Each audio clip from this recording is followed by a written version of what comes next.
lanjut ya materinya. Tadi kan udah ada pembukaan, berikutnya adalah materi kita sudah jelaskan pencegahan kekerasan terhadap anak. Nah, sebelum kita ke penjelasan itu, di sini saya akan menjelaskan dulu anak. Apa sih anak? Nah, apa itu pengertian dari anak? Berdasarkan Undang-Undang Perlindungan Anak Nomor 35 Tahun 2014, anak adalah seseorang yang belum berusia 18 tahun.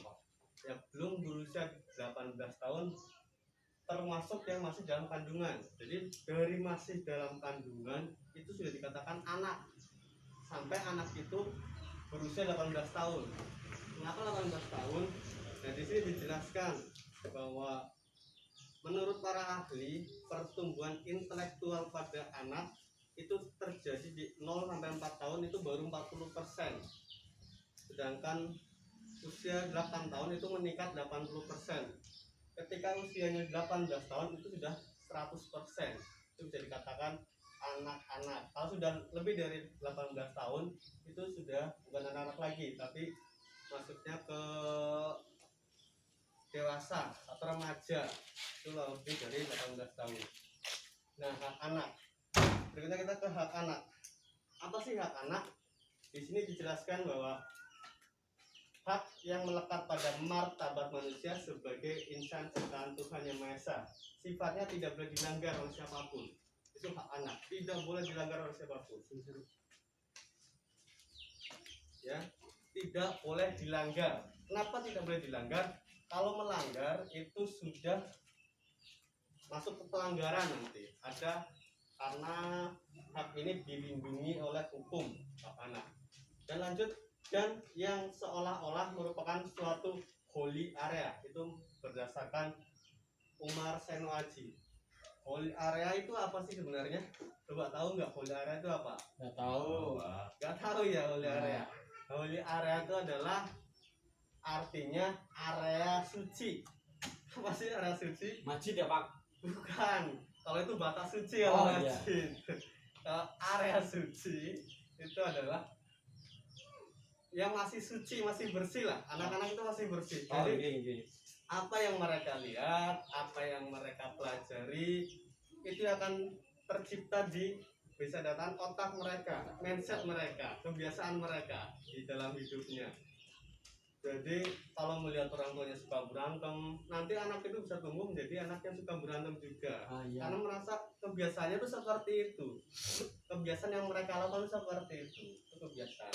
Jadi ini masih suci. Mau diisi apa, mau diberi bekal apa, itu tergantung. Yang pertama adalah orang tua. Karena anak itu sering berinteraksi dengan orang tuanya. Itu. Lanjut ya. Berikutnya adalah hak anak dapat diartikan. Jadi sini hak anak. Yang pertama, hak anak dapat diartikan hak yang melekat atau yang berasal pada diri anak. Yang pertama. Yang kedua, pemberian Tuhan. Anak itu adalah pemberian dari Tuhan.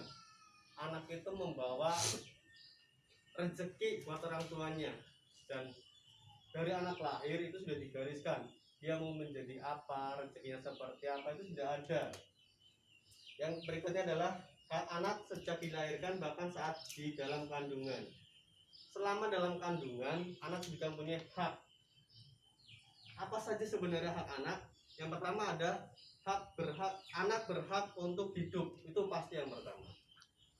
Itu berhak untuk hidup. Yang kedua, memperoleh pendidikan. Anak juga berhak mendapatkan pendidikan yang layak.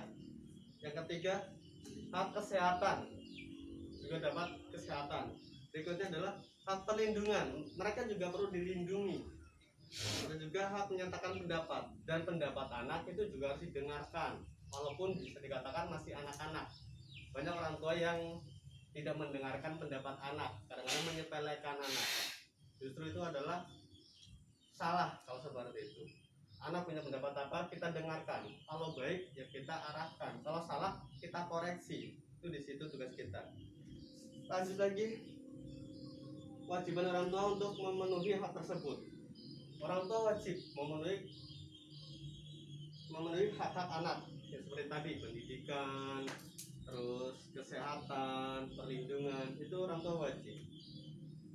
Jika tidak dipenuhi, bagaimana? Itu termasuk dalam pelanggaran HAM, hak asasi manusia. Berikutnya, jika orang tua tidak memenuhi, melanggar undang-undang perlindungan anak. Ditambah lagi, kalau tidak dipenuhi, itu sudah melanggar undang-undang. Terus kalau melanggar undang-undang, apa yang terjadi? Itu bisa disanksi hukum pidana, itu bisa. Yang terakhir, bagaimana kalau orang tua yang tidak mampu? Nah, di sini banyak orang tua mungkin banyak yang beralasan, Pak, saya tidak mampu menyekolahkan anaknya. Pak, anak saya seperti ini, Pak, anak saya seperti itu. Kalau merasa tidak mampu, di sini adalah tinggal urusannya dengan negara. Negara harus ambil alih dalam bagian. Itu adalah hak-hak anak. Sampai sini ya jelas atau bingung? Jelas, Pak. Jelas ya. Nah, kalau jelas, coba sekarang saya mau tahu hak anak itu apa. Nah, di sini saya sudah sediakan kertas kosong. Coba maju ke depan, tulis hak anak. Nah, apa saja hak anak yang bapak-bapak ini ketahui? Tulis di sini ada apa saja lah setahunya. Coba siapa dulu yang mau maju? Saya, Pak. Oh ya, monggo. Silakan maju ke depan. Ini ya, Pak. Ya, di situ.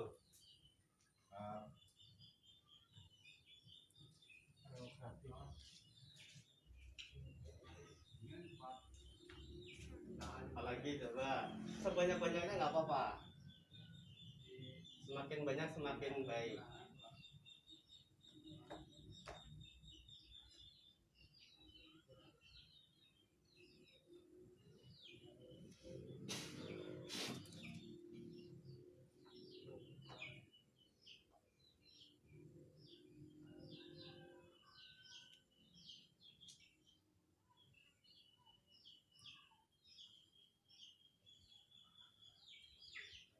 Coba. Ya, terima kasih. Yuk, siapa lagi coba dari teman menambahkan lagi? Saya, Pak. Oh ya, monggo coba ditambahkan. Ini sudah bagus sekali, ini ada hak hidup, hak bermain. Coba apa lagi? Coba apa lagi selain hidup, hak Saya, Pak. bermain? Di sini ya, Pak. Ya, lanjutnya aja.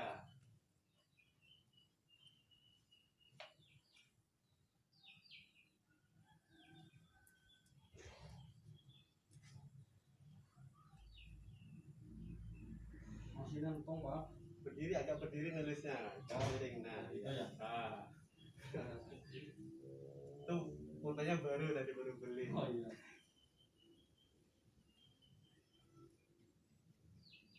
Kesehatan, Pak. Oh iya.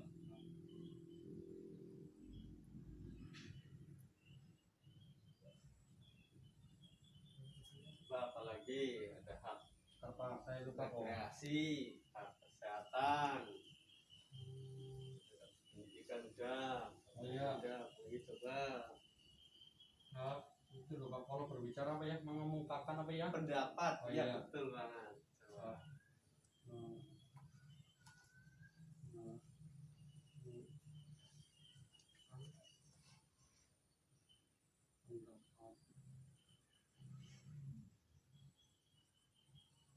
Sudah, Pak. Ya, terima kasih ya, terima kasih. Tepuk tangan buat Mas siapa namanya? Mas Bayu. Mas Bayu, terima kasih Mas Bayu. Ya, kita baca dulu, ada 6 di sini: hak hidup, hak memperoleh pendidikan, hak bermain, hak berekreasi, hak kesehatan, hak mengemukakan pendapat. Ya, oke. Kita lanjut. Kita lanjut ke materi berikutnya. Ini saya rasa sudah cukup bagus banget ya jawab-jawabannya. Tinggal kita nanti kembangkan lagi. Oke. Cukup. Sudah. Ya cukup ya, kita nanti lanjutkan ke materi berikutnya tentang klaster